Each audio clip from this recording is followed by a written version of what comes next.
Halo and welcome back, teman-teman netizen atau warganet yang saya hormati semuanya. Di konten kedua hari ini, saya ingin membahas tentang terobosan yang dibuat oleh Persib Bandung dengan memakai cara yang berbeda untuk memperkenalkan pemain baru mereka yang akan menjadi bagian dari skuad untuk musim depan. Dan bagi saya, Persib membuat sebuah tren yang kemungkinan akan diikuti oleh klub-klub lain di Indonesia. Karena biasanya sebuah klub di Indonesia memperkenalkan pemain baru mereka via sosial media secara online atau pada saat ada launching dari tim secara offline yang biasa juga sebelumnya dilakukan oleh Persib Bandung. Tapi kali ini Persib memperkenalkan pemain yang pertama melalui videotron di pinggir jalan raya. Yang kedua melalui brosur yang dibagikan di beberapa titik di kota Bandung. Yang ketiga melalui mobile videotron atau videotron yang bergerak, yaitu mobil ya. Yang keempat melalui koran, yang kelima melalui radio, dan yang baru saja kemarin dilakukan melalui bioskop. Tentu ini adalah cara-cara yang unik yang saya sendiri tidak duga akan dilakukan oleh Persib. Saya pikir mungkin hanya memakai satu atau dua cara lah. Tapi ternyata kita lihat bahkan memperkenalkan pemain melalui koran yang koran tersebut terjual lebih dari 42.000 eksemplar. Wow, luar biasa. Artinya dalam hal ini juga Persib membantu usaha-usaha lokal. Karena ya kita kan sekarang sudah jarang membeli koran.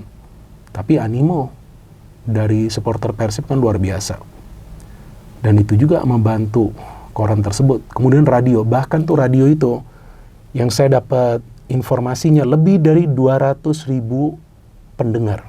Luar biasa. Padahal kalau saya tuh biasa dengerin radio tuh kalau macet. Pasti saya dengerin radio. Karena sering ada informasi-informasi kan yang perlu kita dengar apa yang sebetulnya sedang terjadi. Mungkin kemacetan itu juga diinfokan melalui radio gitu. Atau ya kadang-kadang kita dengerin lagu lah. Lagu-lagu biasa yang dari tahun 90-an ya. Karena saya kan bukan Gen Z ya. Jadi ya ini hal yang berbeda. Melalui bioskop. Masa memperkenalkan pemain di bioskop kan gila, ini udah luar biasa. Saya kaget, bioskop, udah itu ada filmnya lagi. Filmnya itu namanya The Spear, Spear itu artinya tombak, and The Shield, Shield itu artinya perisai. Jadi tombaknya adalah Ramon Tank, dan Shield, perisainya adalah Adam Prisbeck. Ini kan dua pemain baru terakhir yang diperkenalkan. Dua pemain asing sebelumnya, Berguinho dan juga William Barros. Betul kan? Nah, sebelumnya lagi adalah pemain-pemain lainnya. Saya juga sudah lupa, kan saya gak ingat juga. Karena kan ya secara bertahap, walaupun ya saya juga tahu lah, teman-teman yang merupakan supporter dari Persib udah gak sabaran. Kapan nih? Ya memang mereka sudah mempersiapkan lah cari cara ini. Dan 4 pemain terakhir ya, ini yang ingin saya bahas loh. Jadi, saya dalam konten ini kan tidak memberikan analisa untuk menyenangkan ya, pihak manapun ya. Tapi saya sudah bisa melakukan riset saya pada saat saya sudah tahu ya Persib akan mengontrak A, B, C, D, tapi kan saya tidak spill ya. Kan saya katakan 3 pemain lokal, 5 pemain asing. Tapi adalah satu yang miss. Ada 2 yang miss sebetulnya. Ada 1 pemain keturunan yang miss ya, yang nggak mau akhirnya. Nggak masalah, itu kan hak dari pemain tersebut ya.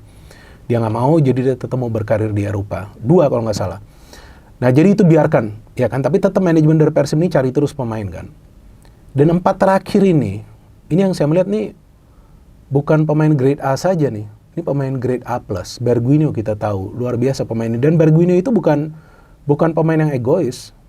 Ini yang saya suka dari Berguinho. Dia bermain di Borneo FC. Kan dia memang nggak mencetak banyak gol, nggak memberikan banyak assist. Coba cek umpan kuncinya itu berapa. Berapa umpan kuncinya per pertandingan? Minimal 3. Itu minimal, tapi bisa sampai 6 sampai 7. Umpan kuncinya di mana? Bukan di area sendiri, tapi di area pertahanan tim lawan. Nah, dia memang adalah team player. Dan dia memang biasa bermain di sayap. Nah, Persib dapat lagi nih pemain kreatif. Kaki kiri pula kekuatannya. Kan paling susah membaca pergerakan pemain yang memakai kaki kirinya. Kemudian William Barros ini sih saya nggak tahu begitu banyak tentang pemain ini. Tapi oke lah, produktif juga dia kan. Di Liga Kuwait ya. Saya lupa klub sebelumnya namanya apa tuh saya lupa. Nah ini juga bagus nih striker kan. Karena Persib kan kehilangan David da Silva. Dan Persib itu butuh striker yang kurang lebih mirip lah, seperti David. Nah, William Barros ini punya kecepatan, punya fisik yang kuat, punya kemampuan syuting yang keras. Dan dia adalah pemain yang biasa ikut terlibat dalam proses membangun serangan. Nah, ini bagus juga nih, mirip-mirip seperti David nih, menjemput bola. Kemudian Ramon Tank. Nah, Ramon Tank kita tahulah salah satu top skor dari Liga Kamboja bersama Wisaka FC. Ini juga Brazil. Skillful banget ini pemain. Kalau ini pemain saya melihat lebih brutal sih mainnya. Brutal bukan dalam arti negatif. Brutal, dia gak peduli ada siapa di depan dia. Pokoknya lewatin aja terus. Skill individunya luar biasa ini Ramon Tank. Nanti lihat saja pada saat dia main. Skill individunya bagus dia. Jadi dia pemain yang mampu keluar dari pengawalan para pemain tim lawan. Nah, itu kan Liga Kamboja. Nah, kita tunggu nanti di Liga 1. Ya, walaupun Liga Kamboja itu secara ranking memang di atas Indonesia, tapi Liga 1 kan pengawalan back-backnya juga kuat-kuat kan. Nah, itu nanti kita lihat. Tapi oke lah, ini menjanjikan lah. Pemain yang menjanjikan. Dan Adam Prisbeck, nah memang ini kan kita gak banyak dengar ya tentang penjaga gawang ini. Dan dia memang tidak merupakan bagian dari info yang saya dapat dari awal. Saya gak dapat info tentang penjaga gawang. Karena sebelumnya kan rencananya mau dipertahankan tuh Kevin Ray, tapi kemudian Boyan Hodak kan mengatakan ya lebih baik cari kiper baru karena menurunlah performanya di putaran kedua. Nah, Adam Prisbeck ini memang dia datang dari Liga Wales ya. Tapi jam terbang dia ini sudah bagus. Dia bahkan sebelumnya pernah bermain terakhir bagi Timnas Wales U21. Jadi ini yang dicari adalah pemain-pemain yang punya jam terbang yang reguler. Dan sebelumnya dia bermain di Liga Wales ya, kalau nggak salah runner up tuh timnya. Jadi ini bukan pemain kaleng-kalengan, bukan pemain yang direkrut hanya karena mengisi kekosongan, enggak. Tapi ini kalau menurut hemat saya, ini sesuai dengan kebutuhan dari Boyan Hodak. Dia mau pemain-pemain yang bisa bekerja keras, tapi pemain-pemain yang punya skill dan visi, pemain outfield. Maka itu kadang dipilih Dewangga, kaki kirinya bagus. Hamra, kiri kanannya kuat. William Marsilio kirinya gila. Ya kan, William Barros kiri kanannya jalan. Ramon Tank kanannya kuat. Berguinho kirinya luar biasa, menyisir sayap terus. Pemain yang tidak kenal lelah. Terus ada juga ya kan Sadil. Nah, ini banyak sekali pemain kreatif dan betul juga kan info saya. Bahwa mayoritas pemain-pemain yang kidal. Jadi memang Persib mau coba untuk memilih pemain-pemain yang memang punya visi yang baik dan juga yang punya kemampuan untuk sprint jarak pendek. Jadi bukan lari dari ujung ke ujung, tapi sprint jarak pendek. Nah, artinya bahwa memang Persib ingin menjadi tim yang lebih produktif daripada musim lalu. Karena itu juga salah satu kunci untuk bisa mendominasi Liga 1, yaitu produktivitas. Selain juga tentunya pertahanan. Julio Cesar juga udah ada kan sekarang kan. Udah itu ada Dewangga juga. Nah, ini sudah komplit sebenarnya tim Persib, tapi bisa juga nanti ada penambahan pemain lagi kan. Mungkin lokal atau mungkin juga pemain-pemain muda yang dari klub internal Persib. Saya dengar ada juga yang udah diseleksi. Jadi kemungkinan akan dipromosikan ke tim senior, tapi dapat jam terbang atau enggak itu nanti tergantung Boyan Hodak. Belum lagi ada Febri, masih ada Beckham Putra, masih ada Maklok. So ini adalah tim yang bagus, tapi seperti yang saya katakan sebelumnya, sebetulnya ini bukan tim yang dipersiapkan untuk menjadi juara. Karena sudah ada bongkar pasang pemain nih. Ini chemistry-nya gak gampang nih untuk disatukan para pemain ini. Jadi secara individu nih pemain-pemain yang bagus. Gak perlu diragukan. Tapi secara tim itu butuh waktu. Kalau Boyan sekarang punya timnya sendiri, tentu dia juga mungkin akan memakai cara yang berbeda. Mungkin. Saya mengatakan mungkin ya, belum pasti. Kenapa mungkin? Karena sekarang dia punya pemain-pemain yang di usia produktifnya. Bukan pemain-pemain yang usianya sudah di atas 30 tahun yang kalau diminta untuk bermain lebih terbuka tuh akan beresiko. Sehingga memang dipilih adalah cara sepak bola reaktif dan itu berhasil.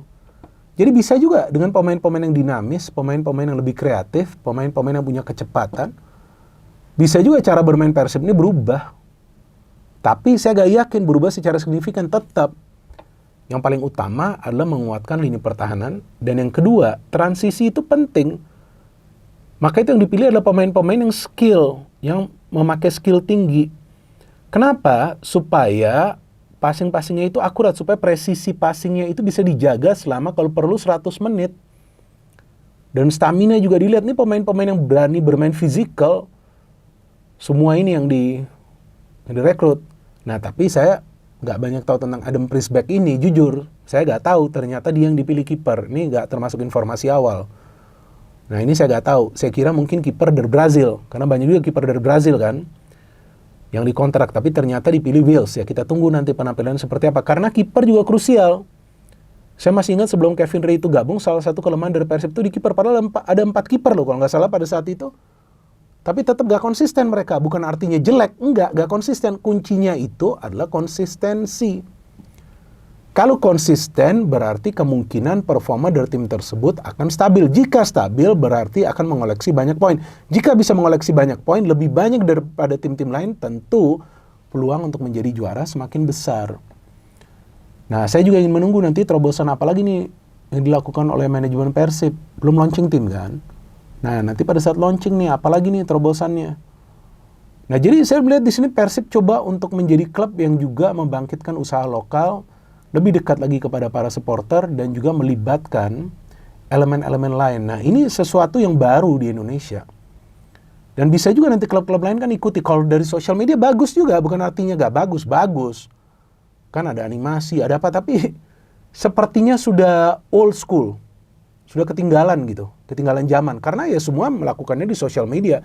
Tapi kalau ada hal-hal seperti ini, yang meningkatkan juga animo masyarakat, karena penasaran kan? Penasaran. Mungkin jika saya di Bandung, saya dibagikan brosur apa nih, pemain baru. Wah, kaget saya. Loh, dibagikan brosur, jadi langsung gitu. Informasi ini kalau marketing nih, direct marketing nih. Jadi langsung ke sasaran. Kalau online, itu kan lebih luas. Belum tentu semua orang lihat kan. Lebih segmented. Tapi ini kan langsung sasaran. Mungkin orang yang nggak suka bola, tapi biasa nonton Persib, kebetulan lagi jalan di sana, artinya karena memang kecintaannya kepada klub kotanya, mungkin akan kaget. Wah, ternyata ini pemain barunya, kan Hamra. Gitu. Saya pun nggak menyangka akan membagikan brosur seperti itu.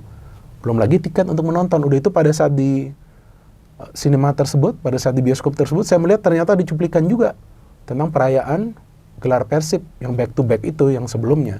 Ini kan hal yang bagus bagi para supporter. Maka itu saya selalu katakan supporter tuh harus mendukung manajemen dengan cara yang positif. Jangan juga sampai nanti pada saat kepertandingan timnya kalah, Persib kalah, ricu, marah. Kenapa harus seperti itu? Kalau yang namanya tim sepak bola itu ada yang namanya menang, seri atau kalah. Kalau kalah, tentu kalian harus support agar bisa bangkit. Ini untuk semua supporter dari semua klub ya. Kalau imbang, ya coba bersyukur dulu.